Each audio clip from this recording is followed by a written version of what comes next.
Hello guys, എല്ലാവർക്കും നമ്മുടെ അടുത്തൊരു വീഡിയോയിലേക്ക് വളരെ ഹാർദവമായ സ്വാഗതം.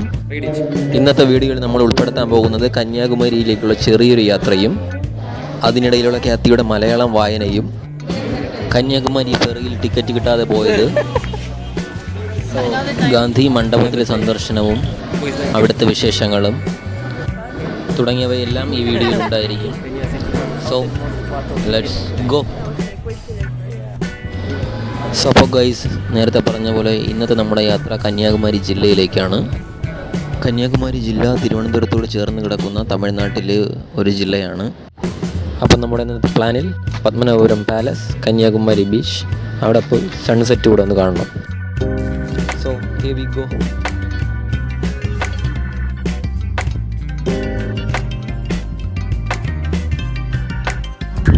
അപ്പോൾ കന്യാകുമാരി ജില്ലയിലെ ഇന്നത്തെ ട്രിപ്പിൽ നമ്മൾ ഉൾക്കൊള്ളിക്കാൻ ശ്രമിക്കുന്നത് പത്മനാഭപുരം പാലസും കന്യാകുമാരി ബീച്ചുമാണ്. കുറച്ച് ദൂരം നല്ല റോഡിലൂടെ ട്രാവൽ ചെയ്തു. ഇപ്പോൾ നമ്മൾ പത്മനാഭപുരം പാലസിൻ്റെ മുന്നിൽ തന്നെ എത്തിയിരിക്കുകയാണ്. ഈ കാണുന്നതാണ് പത്മനാഭപുരം പാലസിൻ്റെ എൻട്രി, പ്രവേശന കവാടം.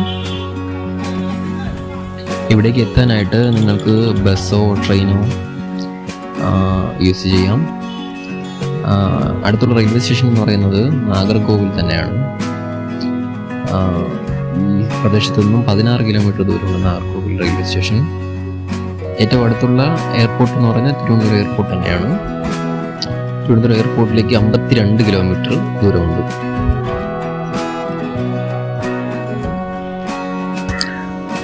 നമ്മുടെ കേരള ചരിത്രത്തിൽ വളരെയധികം പ്രാധാന്യമുള്ളൊരു ബിൽഡിംഗ് ആണ് ഈ പത്മനാഭപുരം പാലസ്. തിരുവിതാംകൂർ രാജാക്കന്മാരുടെ ഭരണകേന്ദ്രവും മഹാരാജാവിൻ്റെ വാസസ്ഥലവുമായിരുന്നു.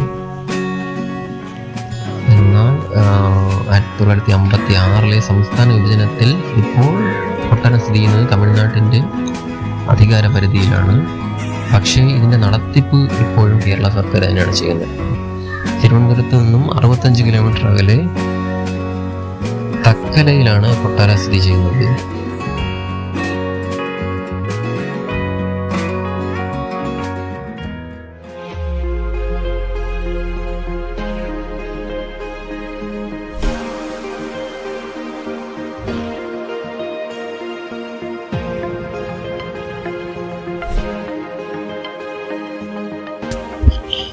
ഞാനും ഖ്യാതിയും ടിക്കറ്റ് എടുക്കാനായിട്ട് കയറി.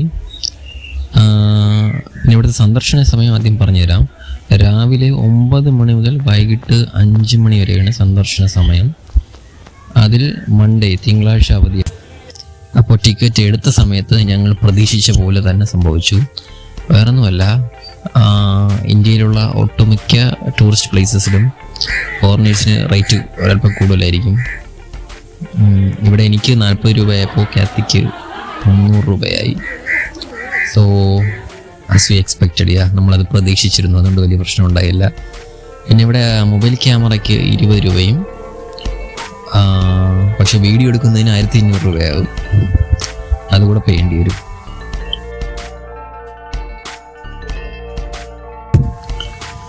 ഇവിടെ വന്ന് കയറിയപ്പോൾ ഇതിൽ നമുക്ക് ഏറ്റവും ഇൻട്രസ്റ്റിംഗ് ആയിട്ട് തോന്നുന്നത് കൊട്ടാരത്തിൻ്റെ നിർമ്മാണ രീതി തന്നെയാണ്. ഇതിൽ മിക്കതും മരവും കല്ലും മാത്രം ഉപയോഗിച്ചിട്ടുള്ള നിർമ്മിതികളാണ്.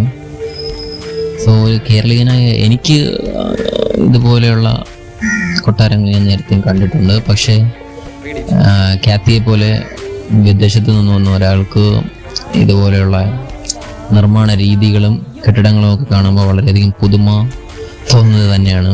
ഖ്യാതിയിൽ അത് കാണാൻ കഴിയുന്നതുമാണ്.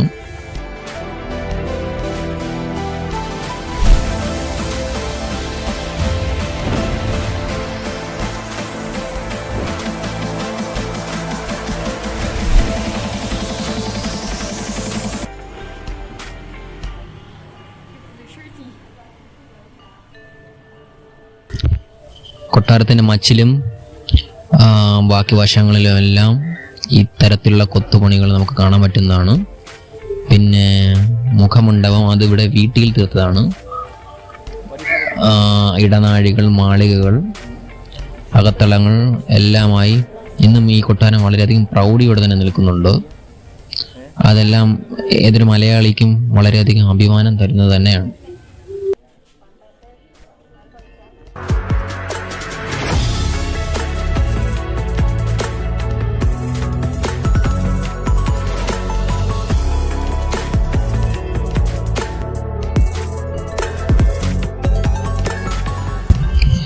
അങ്ങനെ പത്മനാഭപുരം പാലസ് കണ്ട് ഞങ്ങൾ വീണ്ടും പുറത്തേക്ക് ഇറങ്ങി. ഇനി അടുത്ത ലക്ഷ്യം കന്യാകുമാരി ബീച്ച്. കന്യാകുമാരി ബീച്ച് ഇവിടെ നിന്നും ഒരു 33 കിലോമീറ്റർ കൂടെ ദൂരമുണ്ട്. അത്ര ദൂരം കൂടെ സഞ്ചരിക്കണം. So let's go.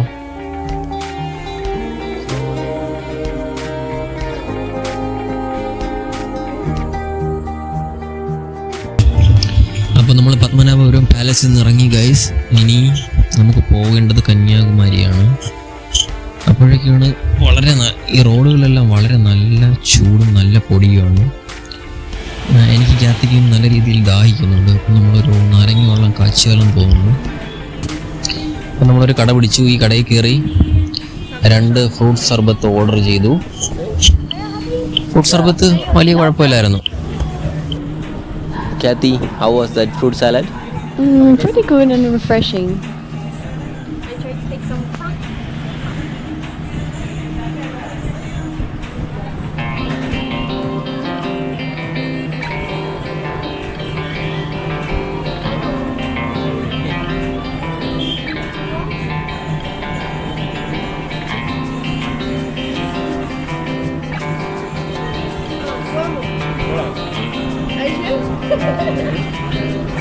So after eating our fruit salad and having some drinks, we finally hit back the road actually. But we desperately needed that. So then we drove into pretty landscape. I really like it. I don't know, being but the road was kind of dusty. I didn't have much protection with the helmets. That.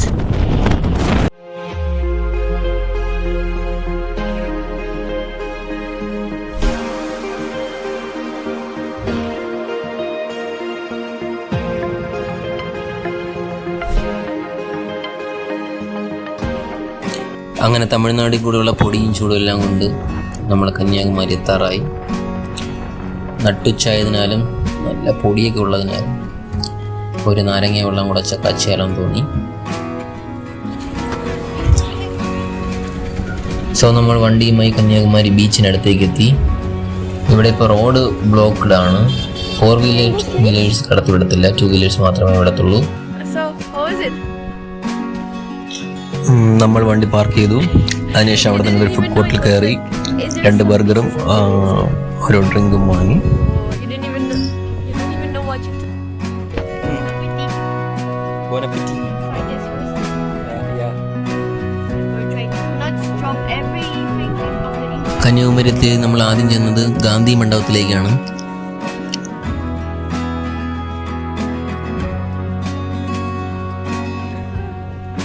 കന്യാകുമാരിയിലുള്ള Gandhi മണ്ഡപത്തിലേക്കുള്ള entry fee സൗജന്യമാണ്.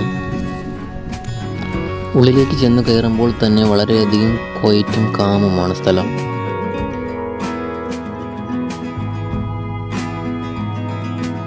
Who is that guy? I know, I feel like my friends are working. He's kind of a Napoleon for us. I think it's foundation. Gandhi മണ്ഡപത്തിൻ്റെ ചുവരുകളിലുടനീളം ഗാന്ധിജിയുടെ ജീവിതത്തിലെ വിവിധങ്ങളായ ഫോട്ടോകളാൽ സമ്പന്നമാണ്. ഗാന്ധിജിയുടെ ജീവിതത്തെക്കുറിച്ചും അദ്ദേഹത്തിൻ്റെ ആദർശങ്ങളെക്കുറിച്ചുമെല്ലാം വളരെ വിശദമായ രീതിയിൽ എല്ലായിടത്തും എഴുതിയിട്ടുണ്ട്. ഇത് ഈ കാണുന്ന സ്ഥലത്താണ് 1948 ഗാന്ധിജി മരണപ്പെട്ടപ്പോൾ അദ്ദേഹത്തിൻ്റെ ചിതാഭസ്മം സൂക്ഷിച്ചിരുന്നത്. ഗാന്ധി മണ്ഡപത്തിൻ്റെ മുകളിൽ കയറുമ്പോൾ കാണുന്ന കാഴ്ചയാണിത്. ഇവിടെ ഇരിക്കുമ്പോൾ നല്ല രീതിയിൽ കാറ്റ് വീശുന്നുണ്ട്. ഈ സ്ഥലത്തിരിക്കുമ്പോൾ കന്യാകുമാരിയുടെ വളരെ നല്ല രീതിയിലുള്ള ഒരു വ്യൂ നമുക്ക് കിട്ടുന്നുണ്ട്. My phone is about to fly.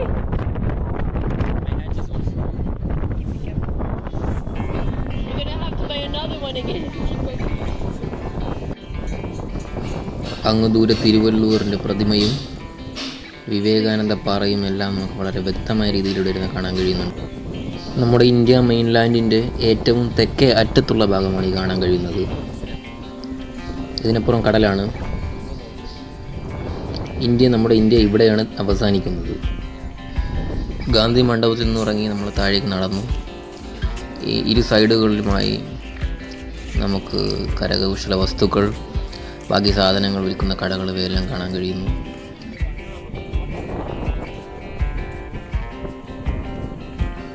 കടലിൽ നിന്നും കിട്ടുന്ന ശംഖുകളും മുത്തുകളും എല്ലാം കന്യാകുമാരിയിൽ വളരെയധികം വിറ്റഴിച്ചു പോകുന്ന കരകൗശല വസ്തുക്കളാണ്. കുറച്ചുകൂടെ മുന്നോട്ട് നടന്നു വരുമ്പോൾ വിവേകാനന്ദ സ്വാമിയുടെ ഒരു ക്ഷേത്രം ഇവിടെ കാണാൻ കഴിയുന്നതാണ്. സമീപത്തൊരു പൂജാരി നിൽപ്പുണ്ട്.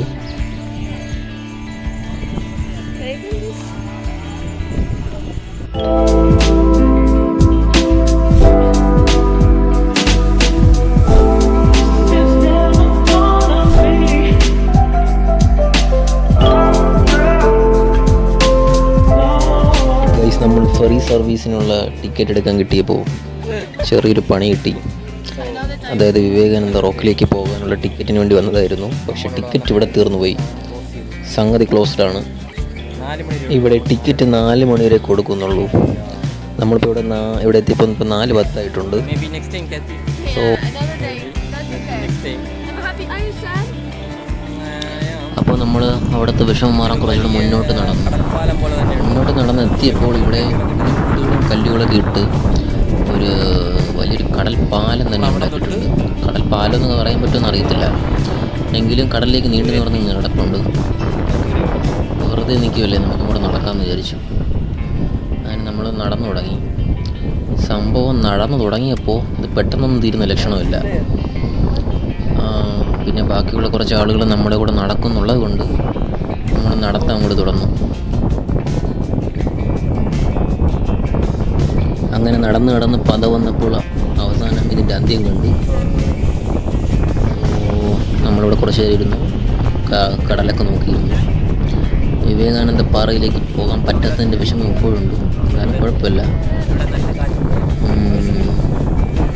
രാത്രിയും കന്യാകുമാരിയൊക്കെ എൻജോയ് ചെയ്യുന്നുണ്ടായിരുന്നു. എന്തായാലും നെക്സ്റ്റ് ടൈം വരുമ്പോൾ വിവേകാനന്ദ പാറ ഉറപ്പായിട്ടും ഒന്ന് ഇറങ്ങേണ്ട ആവശ്യമുണ്ട്. വിവേകാനന്ദ പാറയും തിരുവല്ലൂരിൻ്റെ പാറയും.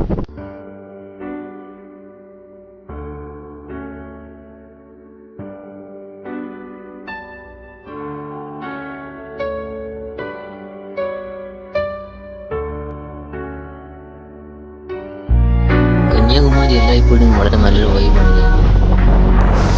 കന്യാകുമാരി പല കാലങ്ങളിലായി മലയാളത്തിലെയും തമിഴിലെയും ഉൾപ്പെടെ വളരെ നല്ല സിനിമകൾ ഷൂട്ട് ചെയ്തിട്ടുണ്ട്. മലയാളത്തിലെ മേഘമൽക്കാർ കന്യാകുമാരി ഷൂട്ട് ചെയ്തിട്ടുള്ള വളരെ മികച്ച സിനിമകളാണ്. ഈ സീനുകൾ ഗാന്ധി മണ്ഡപത്തിൻ്റെ മുകളിൽ നിന്നും ഷൂട്ട് ചെയ്യുന്നതാണ്. കാരണം ഗാന്ധി മണ്ഡപത്തിൻ്റെ മുകളിൽ നിൽക്കുമ്പോഴാണ് നമുക്ക് കന്യാകുമാരിയുടെ ഏറ്റവും നല്ല വ്യൂ കിട്ടുന്നത് എനിക്ക് തോന്നിയിട്ടുണ്ട്. സൺസെറ്റ് കാണുവാൻ വേണ്ടി ഉണ്ടായിരുന്നത്. പക്ഷേ സൺസെറ്റ് സമയത്ത് മേഘം കാരണം സൺസെറ്റ് കൃത്യമായി കാണാൻ കഴിഞ്ഞില്ല. പിന്നെ അതിനുശേഷം നമ്മൾ വീണ്ടും പുറത്തേക്ക് ഇറങ്ങി. ഇന്നിനി പ്രത്യേകിച്ച് പരിപാടികളൊന്നുമില്ല, നേരെ വീട്ടിലോട്ട് തന്നെയാണ് തിരിച്ചു പോകുന്നത്. സോ ഇതായിരുന്നു നമ്മുടെ കന്യാകുമാരി ട്രിപ്പ്. കന്യാകുമാരിയിൽ ഇനിയും ഒരിക്കൽ കൂടി വരണമെന്ന് ആഗ്രഹമുണ്ട്. കാരണം കന്യാകുമാരിയിലെ കണ്ട കാഴ്ചകൾ ഒരിക്കലും കണ്ടു തീരാത്തവ തന്നെയാണ്. ഇനി കുറച്ച് നാൾ ഞാനെൻ്റെ ട്രെയിനിങ്ങിൽ തന്നെയായിരിക്കും. അപ്പോൾ അതുകൊണ്ട് കൃത്യമായ ഇടവേളകളിൽ വീഡിയോ ചെയ്യാൻ കഴിയുമോ എന്ന് എനിക്ക് യാതൊരു ഉറപ്പില്ല. എന്നാലും നമുക്ക് നോക്കാം. നെക്സ്റ്റ് വീഡിയോയിൽ കാണാം.